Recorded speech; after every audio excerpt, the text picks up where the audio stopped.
All right, thank you. All right, yeah, thank you for coming out, NolaCon survivors. The party was great last night. You guys go see that? You see Fuzzy and dual core play?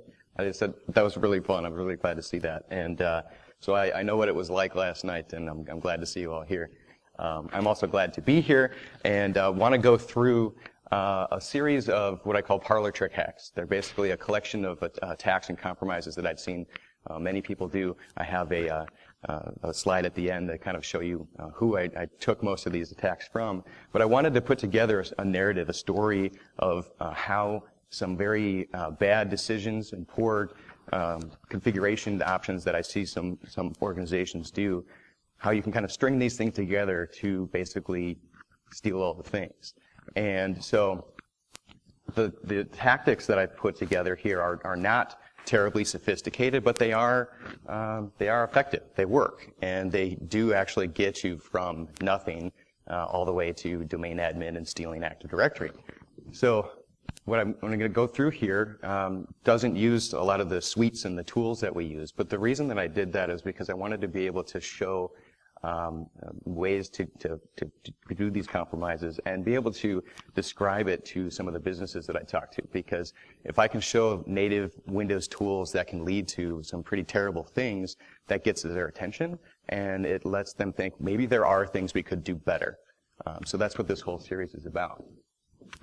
And to kind of set the stage, we're going to start out where we have to get into an environment and then look around and then actually do the compromise and take all of the steps.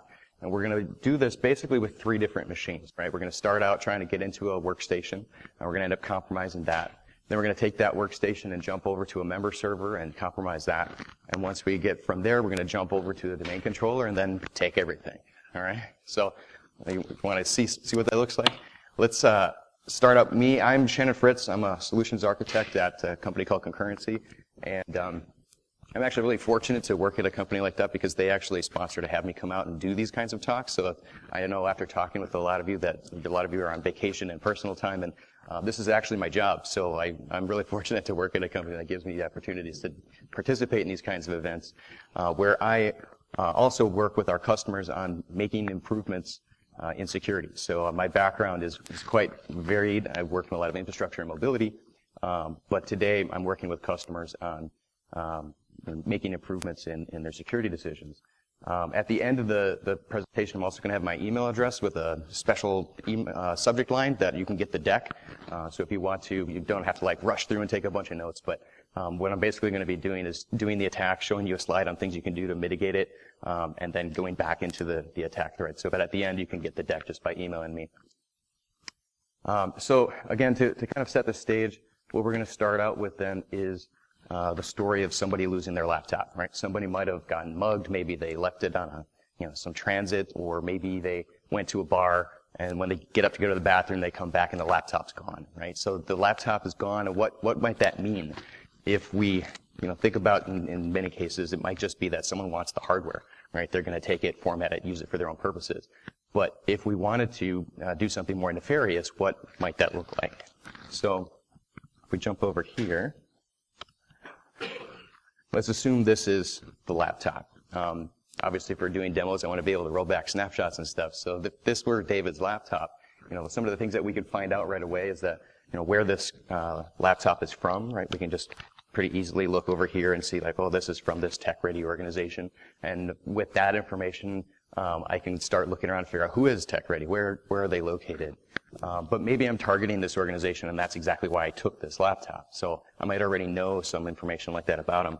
But I want to get some things off of this machine. Well, if I knew, obviously, his username and password, I actually don't even really need his username, right, because it's already logged in. I just need to type and get in. But I don't know his password. I don't know his PIN. I don't have his finger. I don't have his face, so I can't do any of those hello gestures to log into the machine. But if I still wanted to get in the box, the easiest thing to really do is just reboot the machine. And on rebooting, we're just going to boot off of like the Windows setup CD. Right, so I just take the setup CD that I download from the demo site or TechNet and boot the thing up. Not some hacker tool or anything like that, just the ISO. And then, of course, it runs Windows PE. And Windows PE, if you do any kind of disk imaging, you know that you can use this for running a variety of tools but one of them, you really just hold Shift and hit F10 and you get a command prompt. And at the command prompt, we can open up Notepad, and inside of Notepad, you can go to File and Open, and then we can just start browsing around the file system. All right, so we can come in here and see that, I've got a USB drive attached to this computer, but we also have his C drive, so we can go ahead and double-click on that. We can see under Users, there's David's profile here, so we can look in here, go to his documents, and we go and change the file types to everything. We can go ahead and just copy this file, go to the USB drive, go and paste it, and then look, ooh, yay, I just stole some stuff. Not super convenient to do one file at a time, but I can, right? I can copy stuff off of the drive. If I wanted to get more things, I actually want to get into this computer. What's a little bit more useful is to go to the C drive. Oops. And then we can go into the Windows System 32. And then there's that file in here called sethc.exe, and we can copy the cmd.exe right over the sethc.exe and say, yes, I want to overwrite that. And then, of course, we just close this out, say, yes, we want to reboot. And then when we reboot this time, we're not going to boot from the ISO. We're just going to let Windows load like normal. And who knows sethc? I assume somebody knows, right? Yeah, sethc is sticky keys, right? So sticky keys is that accessibility option that allows us to do things like press the Control or the Shift key, and it actually holds it for us so we can hit the other buttons. But if we use sticky keys, you hit it 1, 2, 3, 4, 5, hitting the Shift key, and now I get the command prompt on the lock screen. And if you say, who am I, we can look in here and see that not only am I running sethc.exe right here, but I'm also running a system. Right? So just replacing a file, rebooting the computer, and using sticky keys, now I can get a system-level command prompt at the lock screen. Now I can invoke actions as the computer. I don't have to do much else. I am the machine now. But I still want to get into the computer so I can interact with it, right? With fancy GUIs, because GUIs are fun, right? So instead, what we're going to do is run comp mgmt.msc, and this will load the computer management console. And in the computer management console now we can go into users and groups, and we see there is actually a local admin account on this machine, which is a pretty bad decision. But I could right-click and change this password and get into the machine, but I'm going to hold on to that one, leave that one as is for now, and instead I'm actually just going to right-click, create a new user, and give them a fancy name, and we'll give them a password. And we'll make sure it doesn't expire so that I can use it without, being cumbersome with that. And then add this user to the administrator's account or group. And then we can close this, go ahead and close that, log in as a different user to the local machine with that account, and log in. So now I'm able to get into the computer, right? I have my own account, I'm a local admin, and I can use it just like a regular in a way you would with a user on the machine. I don't have to do any kind of remote command and control. I'm actually just on the box locally. So the question I get after that usually is, well, what do you do to stop that? Right? So we'll jump back to the deck, and we'll revisit this a couple of times, but what would you do to stop that? BitLocker, exactly, yeah. If we can encrypt the hard drive, then you can't interact with the file system outside of the context of running Windows, right? So that would have prevented me from being able to replace the sticky keys with command.exe, and it would have made it so that I couldn't have gone and create my own account. So just encrypting the drive would have gone a long way. And BitLocker being built into Windows is something you can literally just turn on, right? You right-click on the C drive, enable BitLocker, and you're good to go. As an enterprise, though, you need to manage it. So if you wanted to maybe do a passive audit so you can show that you actually are encrypting your systems, you can use MBAM, which is the Microsoft BitLocker administration and monitoring tool. It has an on-prem server that the agents you deploy report back and tell whether or not the devices are actually compliant with the policy for encryption. And it can also invoke the encryption. If you use group policies, you can only say what to do when it turns on. You can't actually turn it on with group policies. So you have to use an agent for that, and that's what MBAM does. Also, if you've heard of Azure Active Directory join, Azure AD join, you can have Windows 10 machines join Azure Active Directory, not Windows Active Directory, but Azure AD. And if those machines are instant go capable, which means that they have connected standby enabled, they will automatically turn on BitLocker. So there's nothing you have to do. You literally join the directory and it turns itself on. For some monitoring, if we wanted to see some activity to know like what's happening on the machines, we can use Windows Defender ATP. Has anyone heard of that? Defender ATP? Not just Defender, but Defender ATP. So Defender ATP is a new thing for Windows 10. If you're running the Windows 10 Enterprise and you have the E5 SKU, which comes with a variety of licensing bundles, the E5 SKU gives you Defender ATP, which is a new cloud service that allows you to see actions and activities happening on the workstation. Not just like Defender, where it'll do signature-based detection of files and binaries, but activities happening on the machines, things happening in memory, network connectivity, and process forking, all that kind of stuff. So just to show what that looks like, we can jump over here. And this is the Windows Defender dashboard. And in here we can see kind of the heads up of all the alerts and the warnings and things. And in my demo environment, I do a variety of these demos so we can see a couple of things that have popped up. So for example, the sticky keys hijack, right? If you replace that file, it can say, hey, this doesn't look like .hc.exe. It is running something else. But it can also detect that the file itself has been replaced and what it looks like. So here is the setHC.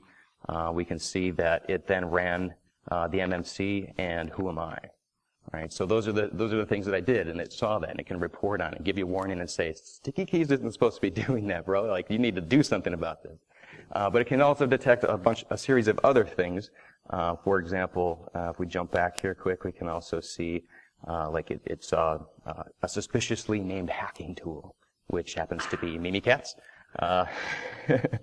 And we can see things like the right to left override. You've seen that, the character that allows you to take the letters and shift them from left to right instead of right to left. So you can make an exe look like a JPEG, for example. So that, or in this case, I'm actually doing a PDF where using the sticky keys or not sticky keys, but the left to right override, it actually looks like the extension's been switched. And if you have extensions turned off, you only see .pdf, you don't see the .exe. So a variety of things that can be detected in here. But once you come in and you do some investigations, we can see things like, let's say, this sticky keys hijack that we just did. You can see over here that this is the machine that this activity had taken place on.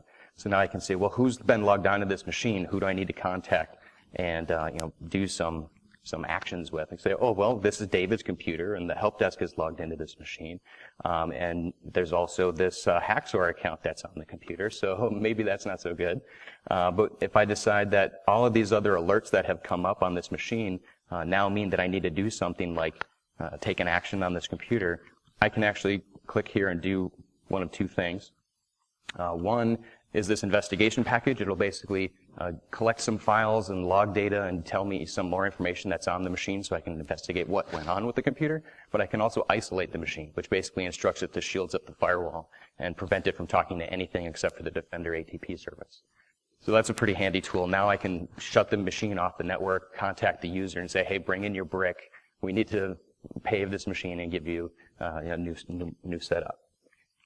So that's Defender ATP. It's a pretty neat service that it gives us a lot of protections and actions that, as a blue team, we don't really have a lot of solutions for that right now. So let's jump back over to our workstation.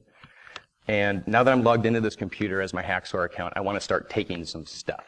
So usually what that means is basically what we had done on the setup CD. So we'll go into the C drive. We'll take a look at maybe David's profile. In this case, now it tells me, hey, you don't have permissions to access his files, but I'm a local admin now, so I can just take permissions. Before, I wasn't operating in the context of the operating system, so it didn't really care about permissions at that point. But now that I've taken permissions or given myself access, I can come in here, I can copy all of his files off of his documents, and then I can go over to my USB drive, and I can steal all this stuff. So we'll go over here, USB, and paste it. Okay. Now, what else he's got on here? Like in this case, he happens to be using OneDrive for Business, And with OneDrive for Business, he syncs all of his stuff offline, just like with Google Drive or Dropbox or whatever. So we can come in here, and here's a pretty bad habit that a lot of organizations actually still do, where they're creating password files because they have a lot to manage. So using password managers would be a really good alternative here, because now I can log in and check out his bank, I can check out his timesheet, I can read his personal email, I can do all kinds of stuff with his passwords, also use them to try and log into other systems that maybe are he's doing password reuse. But let's go ahead and take that, his pictures and his taxes. I'll take this and paste it over here. Another one that's really interesting to grab is right over here in App Data, and under Local, Microsoft, Outlook. And under Outlook, we can take this, which is his Outlook cached inbox. So now we can read all of his mail, and there's all kinds of stuff to search in their inbox, right? Like if this person was recently onboarded, I might be able to find out, how do you get into the building? How do you get on the VPN? How do you get on the Wi-Fi? It might all just be in his email, because, well, that's how people find that stuff out, right? So now that I have a copy of his inbox, I can also figure out who he has good relationships with, his bad relationships, maybe who his customers are, contacts, and all that stuff I can use for for expanding, like phishing campaigns, for example. So now that we have all of these things, what kind of tactics can we use to prevent this from being a problem? Well, if we were to use BitLocker, BitLocker would also have stopped us from being able to copy files off of the machine. So if we did like the setup CD and used a tool to copy things off of it, we wouldn't necessarily have to have made ourselves a local account to get into the machine to do this. So BitLocker might have prevented that. But if you had like a remote shell on this machine and you were running in the context of David, you would have had access to these files and could have copied them just as easily. So in that case, we might need to encrypt the files themselves, not just the file system. And if we're using something like Azure RMS, we can do either selective encryption of content that we deem to be sensitive. And the nice thing about Azure RMS is that if you're using Azure Active Directory, there is no real change to user behavior here. They don't have to like enter a key or some other kind of way of decrypting the content. They just open the content in Office, and because they're logged into Office with their Azure AD account, it can automatically check out the decryption key and interact with the files. So Azure RMS is a really good option. It's actually called Azure Information Protection now. It's the RMS name doesn't really ring very well with a lot of places, because RMS was always traditionally a pain in the butt to deploy. Azure RMS, you basically enable it and then you use it. There isn't much else to deploy, so it's really useful now. Also new for Windows 10 is what's called Windows Information Protection, or WIP. Windows Information Protection uses Azure RMS under the covers. So instead of needing to take the SDKs and develop your applications to be RMS enlightened, we can actually just, as an organization, declare certain applications to be enterprise apps. And an enterprise app then can have an RMS policy applied, so any files that it interacts with becomes encrypted and decrypted transparently. So we can say WordPad is an enterprise app, and when you open up a text document in our RTF, it will encrypt that file transparently at the OS. There was actually an article posted, I think, 2 days ago on the TechNet blog that covers WIP, if you want to know more about that. Okay, so now that we've gotten into the machine, we've stolen some files off of it, we want to take our next step and find a way off of the machine. So let's take a look at how to find the corporate network. Now, because I'm doing demos on a VM, it's actually hard to attach a wireless network adapter to a VM, despite my efforts. So I got this other machine that I'm logged in here as a local admin, same Hacksaw account, domain join. And this machine, I used another domain account to connect to other wireless networks. And when you connect to other networks, you can tell it to remember or connect automatically. And when you do that, the machine saves a list of the networks you've attached to. So we click over here to Network Settings, and then we can go to Manage Known Networks, and then we can see this list of networks that this computer has connected to. What's nice for us is that these are saved so that any user that logs into the machine can use them again later. So I'm logged in as a local account. I did not connect to these networks. Someone else did. And now I can reuse them because they've been saved in the machine. Now, because I'm a local admin, I can interact with things as the machine, but I can also scoop these network settings out of here. So if I would do that, let's open up a command prompt. And at the command prompt, I'm going to go over to the desktop. And we're just going to use NetSH for this. So you just do NetSH WLAN export profile, and the key should be clear. And then this generates a couple of XML files, and then we can go ahead and take a look at what's in here, and we can see not only the SSID of the network that we're going to connect to, but it also shows, hey, this is WPA2, and here is the passphrase, so you can go ahead and use that to log in to the network. So now I know their SSID and the clear text password to go ahead and connect. I could connect my own devices. I could also take these XML files and re-import them. That's actually the intent behind this, is if I'm an administrator of an organization, I could pre-configure the wireless network settings and just run the import of this XML file, and I don't have to like walk our user through that, that annoying process of connecting the wireless network. This will also export the certificates if you're using certificate-based Wi-Fi. I'm not totally sure. The last time I did this, somebody said you could actually get the private keys of the certs that you're using too. I haven't tested that yet, so I'm really interested to know if that's actually the case. I know Mimikatz has ways of doing that, but if you're using NetSH, I don't think you actually get the private keys. So what can we do to prevent this? Well, first, that is a function of a local administrator. So if you have local admin, you can do this. So preventing users from having local admin is a good one. If you have a remote shell on a machine and the user's not local admin, you couldn't run NetSH to dump this out of here, right? But if they are a local admin and I'm remotely connected to the guy's machine, then you could use this to get their wireless passwords and then go to their offices, connect to the Wi-Fi from the parking lot or from the bathrooms or somewhere, and then get on their network because you know the credentials. And if you wanted to use certificate-based Wi-Fi to deploy it, you can use group policies to configure those things, as well as MDMs. So if you're using something like Intune to manage Windows 10, you can actually configure the wireless networks and certificates. So you can have group policy to automatically enroll, automatically renew, and set up the wireless networks all with policies. So it's actually not as tough as sometimes it seems to be. Okay, so now we're kind of at the point where we've gone through, we've compromised the machine, and now it's time to kind of look around and figure out where can we go from here. So let's assume that we just did the wireless, we've got the SSID network, and maybe we looked them up on wiggle.net, or we just know where this company is, or we found their address on their website. And we drove to their office, we're sitting in the parking lot, and we connect to the wireless network. What kind of things can we find?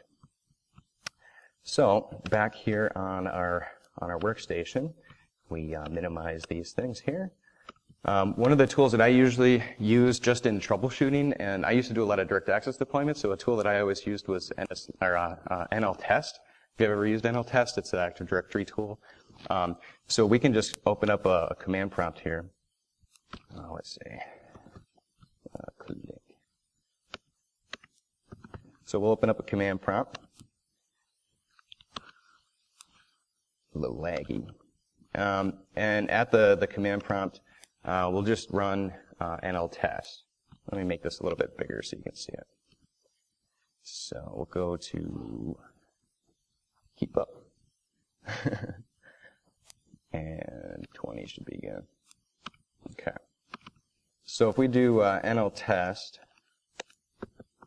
/DC list with a colon, this will actually query the Active Directory to give me a list of domain controllers. Now, since I'm running as a local account, I don't have permissions to do a query against Active Directory, right? I don't have read permissions. But it does still tell me the name of the primary domain controller, right? So if that's all I wanted, that would be really useful. But I want to get some more information because NLTest usually tells me more about all of the DCs and the sites in Active Directory. So what we can do is use the computer, right? Because since I'm a local admin, I can invoke actions as the system. But if I try sticky keys, it'll give me a command prompt, but it actually still is running in the context of my local account, not running as system right now. So I want to be system.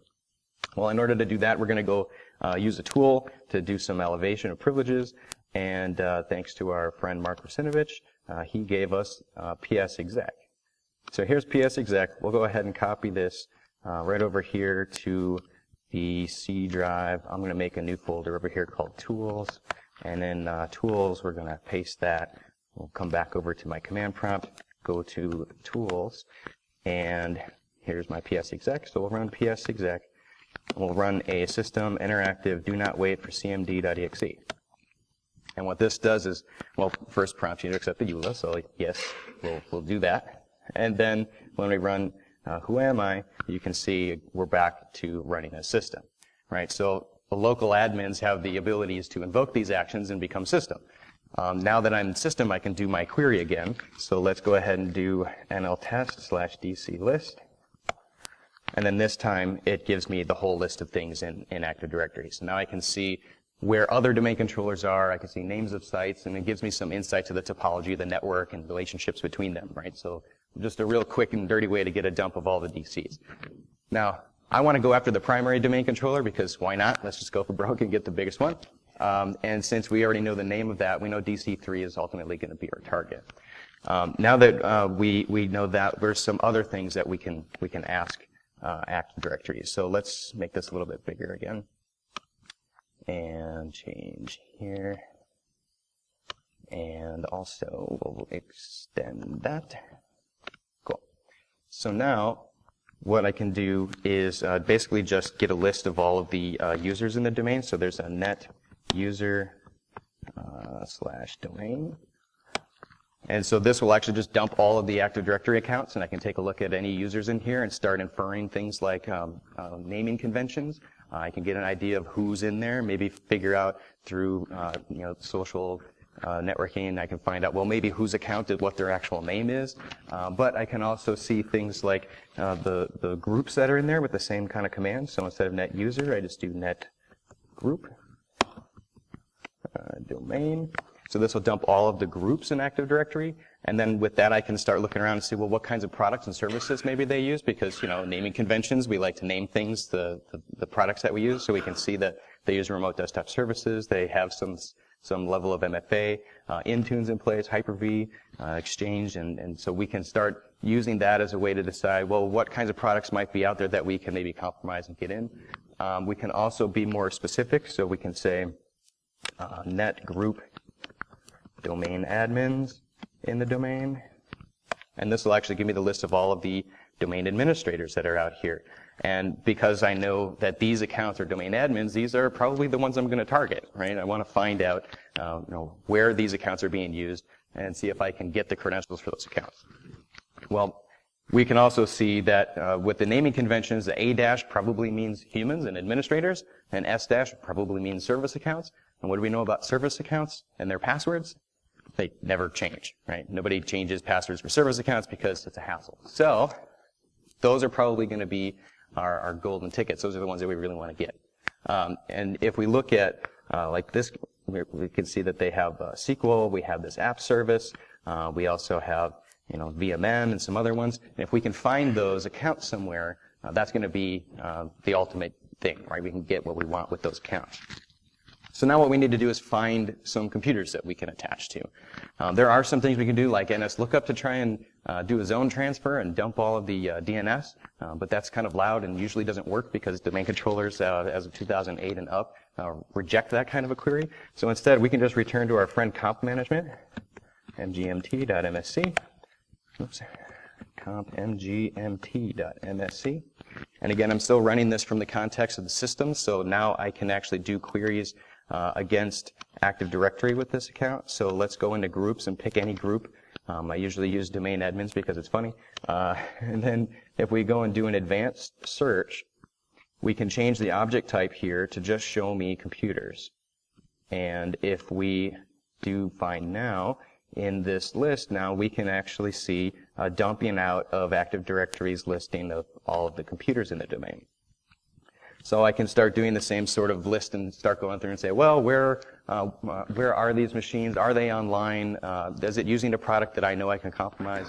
And in this case, I actually have app server, and if humans do what humans do, app server and app service are probably related to each other. So if I can get on app service, I can probably, or the app server, I can probably use the app service account, right?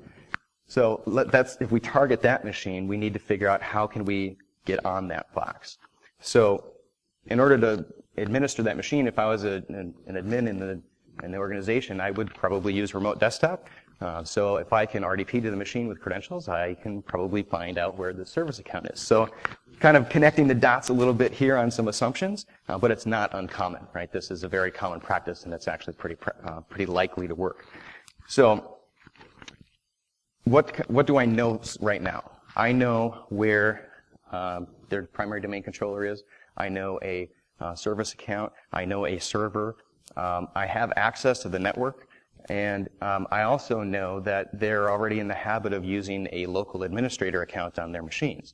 And if they're doing that, they're probably using it on their servers too, right? So if we remember over here, I have in the comp management window under users, I have this local admin account. Now, if they're reusing this account too, I could use it to get into app server, right? So since I'm local admin on this machine, the credential for this account is saved, and if I use another tool, like Mimikatz, I can dump those credentials. So let's go ahead and get that credential. If we come back over here to our set of tools, we have these files for Mimikatz, and if I try and copy this and paste it over here to the C drive, Defender pops up and says, "Oh, gotcha." Well, all right. Let's go back into Defender. I'm a local admin, so I can go to my my protection settings, and I can say turn off real-time protection. Yes, I really mean that. And then say try again, and it'll paste that file that I want, and haha, I did it. So now, if I go to my tools directory and say dir, now I have Mimikatz. Now, if we look at this Mimikatz script. Basically, all I'm doing is I'm running Mimikatz using the debug privileges, and then I'm going to dump the LSA database, right? So so I don't have to type it, make it faster, we're going to go ahead and do Mimikatz. Shoot, I got to paste my files again. Come back over here, go to Tools, Mimikatz, copy. I did this last time too, and I was trying to just be quick and paste stuff. There. Now I can run it. So now that'll go through, it dumps the SAM database of the local admin account, and in here, if we go ahead and copy it, right, we can go edit and mark. We have our local admin's password hash. We can copy that. Then we're going to use our hacking tool, the internet, and we're going to go to crackstation.net, and then they have this neat little text box to paste it into, and we're going to type in this I'm a human challenge, MENTOS JGEOT. Last time I did this, the text that came up had but in the name. So in this case, the password that they're using is pretty bad, right? Because it's in the database. I just look it up. I don't have to crack it. I don't have to reverse it. I don't have to use, John the Ripper or Hashcat or anything. I can just look it up. And that's also not a terribly uncommon practice, so it's not very hard to undo this. So if you are using these accounts, you should at the very least use a much better password. But the real solution to this is to, frankly, not use those local accounts that are spread around your organization. All right. If you do have local accounts, LAPS, we've talked about that at other sessions this week, where you can use the local administrator password solution to roll the passwords on these accounts. But they're usually for like the named administrator account. If you're using group policy or your imaging process to create an account that's local admin, this is going to be a problem, and you should just stop doing that. Other things that we can do is things like device guard, right? If we're using device guard, we can actually make application whitelists and prevent us from using some of the tools that we had used. And then we couldn't do things like dumping the credentials off of the machines. But you saw I was using in Windows 10, right? This was even the insider preview, so this is the latest build that was released just the other day. So it's not an issue with the build or version of Windows. That's actually just how Windows works. So don't use those accounts. As far as monitoring goes, we can use something called Advanced Threat Analytics, or ATA. Advanced Threat Analytics will actually let us see activities happening in Active Directory. So when we were doing some of the reconnaissance to find who's in the directory, dump a list of users, dump a list of groups, as well as other things like pass the hash and pass the ticket, golden ticket, skeleton key, like those kinds of activities where we're interacting with Active Directory, we can monitor and detect those things with ATA. So if we jump back over here real quick, I can show you what that looks like. So this is the dashboard for Advanced Threat Analytics. And inside of ATA, we can see that this was doing a successful enumeration of all the users and groups, right? So I can start getting alerts to say somebody's poking around in Active Directory doing things that is not normal for a user to do, and then start taking actions. I can go click on this machine, and I can see who's logged into the machine, what other services they've touched and talked to, who else has been on the computer. One thing you'll notice is that the Haxor account does not show up in this list because the Haxor account is local to the machine. It's not Active Directory. But I do still see the actions of the computer talking to Active Directory. So that's just a real quick overview of ATA. So if we go back over here to our workstation, now that we have this incredible local administrator password, we want to use our lateral movement tool, remote desktop, to jump over to our app server. So if we want to go to app server, and we want to log into app server using the local admin account and the password that we just scraped out of the website, and because they're using the same practice of creating a local administrator account on a workstation and on a server, I can now use that credential to jump onto a member server. And remember, I'm sitting in a car in the parking lot on the Wi-Fi. So there's an awful lot of bad stuff that's going on and decisions here to make this work.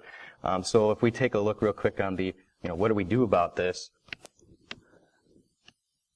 Well, lapse would help. If we were using different passwords, at the very least, I couldn't have just used the same credential to jump in.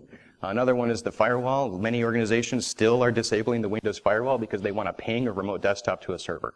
That's incredibly lazy and terrible. It should not be done, and I scold them every time I see it.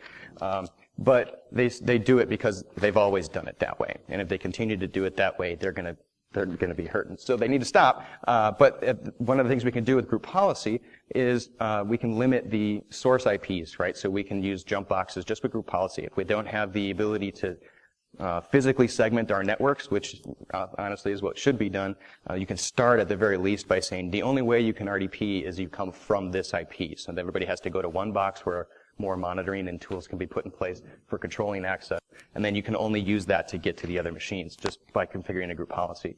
We can also say that you cannot RDP with a local account, right? You can say this local account cannot be used remotely. So even if they did have the same password and they could RDP to the machine would say, nope, you're not local admin, or you are a local admin, not an Active Directory account, and you can't RDP to the machine. So there's a variety of things we can do just to stop that. Okay, so we're on the machine now. It's time to level up a little bit. Let's take a look at this computer. And on the server, sometimes what we'll do is we'll take a look at what's on the machine, right? Check out what roles are installed, what products are installed, see if there's some kind of compromises or things that we want to take off of the machine. But really the easiest thing is if we look on services. Now, we'll do updates later. We do services. Inside of services, we can see any kind of processes that are set to run. And in this case, I do have a service that's running my domain administrator account down here. So, lucky me, this machine that I could log in as a local admin account can also see that this domain administrator account is being used as a service. Well, if you think about how this service is being used, the machine, when it reboots, has to be able to use the credentials to run the service under that account. And that means that the password is saved on the machine, so it can use it to authenticate, right? Well, since I'm a local admin, I can do things as the system, and if the system can get at the password, I can get at the password. All right, so if we want to do that, we're going to use another tool. And this time, we're going to go to the C drive. We're going to make another tools folder. We'll go back to the laptop, and on the USB drive, in the tools directory, I have this tool called CQ Secret Stumper from Secure Academy. So the Secure Academy team did this blog about service accounts, and on their website you can go and download this tool, and it's right here, and it's got a nice password on it, so you can't just use it without knowing what you got, right? But we can use this tool. Just go ahead and copy this, and we're going to take PS exec as well, because we have to run this as system. So in the tools directory, we'll paste these two things. We'll go ahead and open up a command prompt again. And we'll go to our tools directory. We'll run PS exec with a system interactive do not wait cmd.exe. And in our system, right, if I say who am I, we can see that I'm running a system now. I can run the CQ Secret Stumper tool. And then it tells us how this works. It says you just need to tell me what service you want, right? So that's right over here. It says tell me the name of the service. So we'll go into our management console. We'll copy the name of our service out of there, and then we're going to run the CQ Secret Stumper service equals the service name, and then it dumps out the password for us. So we can go ahead and mark this. We'll highlight the text. And then we're going to take that text over to our other hacker tool, Notepad. And we're going to replace all of the dots with nothing. And then we'll remove our line breaks. Oh, close this. And then we've got our password. So this is actually the password for that service account. So of all the bad decisions and practices that we've seen in this setup so far, they're actually using a pretty good password here. But it turns out that doesn't matter because it's just saved in the registry, and I can scoop it right out. So we'll copy this password, and now we want to jump into, actually, let's jump to the deck for a second and say, what can we do about this, right? So, let's see, these are all the things that we can do here. If we're looking at activities that are happening on this machine, we can use group policies so that we can prevent access with these local accounts, right? So you can't RDP in with the local administrator account. If we want to stop using some of these tools, we can use things like device guard, right? So you can't run that process. And then we can also do some monitoring with things like sysmon. So as much as we might beat up on using tools like PS exec to get to system, sysmon can give us a lot of logging and monitoring. And if you've seen Swift on Security's blog or Twitter feed, the XML file for configuration that's out there, even Mark Rusinovich is saying, yeah, that's a good model to follow. So you can deploy sysmon to see, process forking and other activities, and then harvest those logs so that you can see what's happening in the environment. Okay, so now we've gone through the workstation. It's time to finish our movement and get onto the domain controllers. So at this point, we have quite a bit of information, right? We know about the Active Directory. We know about a domain administrator account. We know that domain administrator's password. And we also know that we want to get onto the PDC. So if we use remote desktop, we can go to DC3. And now in DC3, we do want to log into the domain with our app service account with our nice password. And now I can get on the DC. So far, I haven't even really used any hacking tools, right? I mean, I used PS exec and CQ Secret Stumper, but I'm just using stuff that's built into Windows because there's a lot of really bad decisions on how this stuff has been set up. And I made my way all the way from a workstation that I have no credentials or access to, and I'm sitting on the DC now. So now that I'm in the DC, we want to take Active Directory, right? So we can do that with another Windows tool. We don't have to use any other kind of hacking stuff for that. So what I did is wrote a script real quick just because I don't like typing in front of people. So we'll go on the DC. We'll open up a Notepad and paste our script over here. And then we'll open up a command prompt. Now, in Active Directory, it's just a database, right? So the files that we want are right here under the ntds folder. And what I really want is this ntds.dit file, of course. But because it's a running domain controller, the file is locked, right? It's in process because it's being queried by authentications of users. So just copying the file isn't really gonna work for me. Plus, there's a system file that I need that has basically the secrets that let me see the inside of this database. So I need those two files, and they're both locked. So what we'll do is we'll just use volume shadow copy, because volume shadow copy lets us copy files that are locked by a process, and it's just built into Windows. So if we go over here, open up our command prompt, and in here we're going to go ahead and create ourselves a directory. I actually don't know why I decided to call it pwn instead of tools this time, but whatever. And then what we'll do is use volume shadow copy to create a shadow of the C drive, and later we'll also do the F drive where the other file is. But when you do this, it spits out this line that tells me the name of the partition that it just made. So in this case, it's 7, right? I've done this a couple times. So the volume shadow copy number 7. So in my script, I need to change this right here to a 7, and when I make the next one, it just increments, so it's going to be 8. So what I'm doing here is literally just a copy command. I'm literally just copying the file from the shadow copy volume to the C drive. And then I'm going to remove that volume shadow copy just so I can, clean up the tracks. And then I'll come over here and do the other volume as well. So this will do copying of the other file also to the same folder and clean up the mess. So if we come over to our C drive in this pwn directory, I have now the ntds.dit and system files. And to exfiltrate that, we'll use another hacker tool, Windows, and create us a zip file on the desktop. And it will then give me all of the things that I've been looking for, which is all of the users' accounts, their password hashes, groups, and anything else that I want to get out of Active Directory. And I'll just come over here and paste it onto my thumb drive. So I just got everything I wanted, right? I made it to the domain, I stole Active Directory, and I was in and out. Now, everything I did, super, super loud, right? I was using tools that leave trails and tracks all over the place, but nobody's looking, right? So that's why it works, because there's nothing being done to track and monitor and alert on it. Now, of course, I did put some things in here to show some alerts and stuff, but if nobody's watching those alert cues, I just went in and out of there in less than an hour. So, what can we do about that?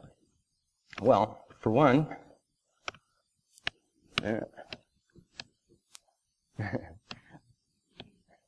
well, if we can stop access to the domain controller, that's going to help a lot, right? If you can't touch the DC, you can't steal things.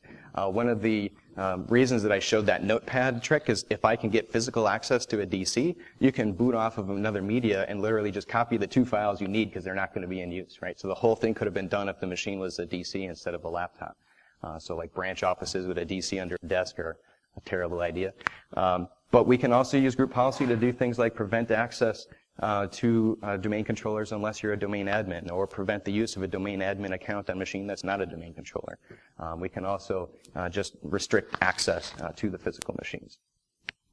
Okay, so in the whole tagline that we went through, right, we went through and we stole all this stuff. And if we kind of take a glance back at this to understand, what can we do about it, just wanted to put together a slide that kind of put it all in one. So we did the sticky keys hijack, and I have another demo that actually uses a phishing macro. If you want the deck, I actually show you a link in that so you can see that too.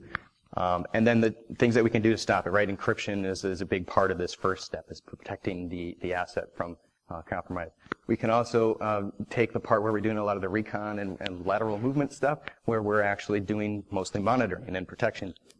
And then for Active Directory, the only one I showed was ntds.dit, but there's a lot of other really fun things you can do to a domain controller if you actually get access to it.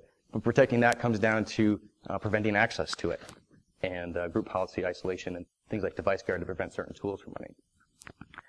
One of the things that we do with our customers is we try to align some of the solutions and ways of solving these problems with the NIST CSF. So sometimes this goes a long way to talk with businesses about what you can do specifically, right? These particular things address this column of activity in the CSF. A lot of organizations need those kinds of references to to be able to take some actions and narrow scope of engagements down. And so just another slide of all the people that most of this stuff came from.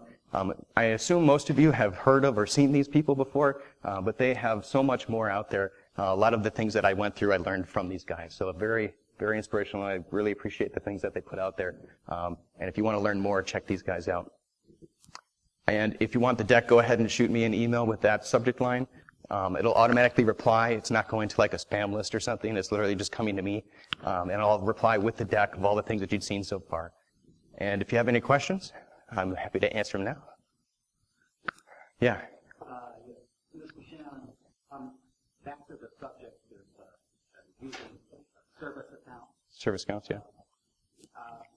If your auditor tells your business partner who you pay to administer your network with your organization, and